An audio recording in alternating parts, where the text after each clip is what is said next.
Et justement, ces frappes aériennes de la coalition internationale contre le groupe État islamique, l'Irak en veut plus sur son territoire.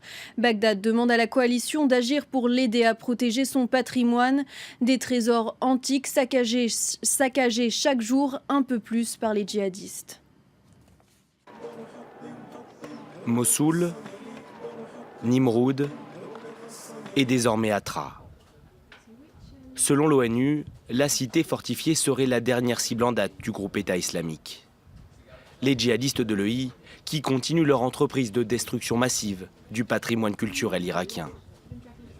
Pour le directeur du Musée national d'Irak, la coalition doit agir, et vite. Nous avons besoin d'une action rapide et d'une intensification des raids aériens contre Daesh, ainsi que la surveillance de leurs mouvements près des sites archéologiques pour éviter toute attaque.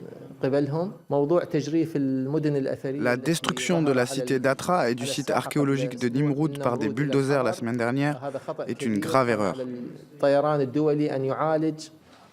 Même son de cloche du côté du ministère du Tourisme et des Antiquités. Sans une aide aérienne de la coalition internationale, le combat semble perdu d'avance.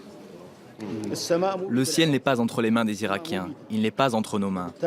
Donc la communauté internationale doit faire avec ce qu'elle a. Ce que je demande à la communauté internationale et à la coalition internationale, c'est de frapper le terrorisme où qu'il soit.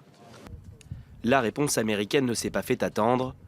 Par la voix de son chef d'état-major interarmé en tournée dans la région, Washington a plaidé pour une patience stratégique dans la lutte que livre la coalition au groupe État islamique en Irak et en Syrie.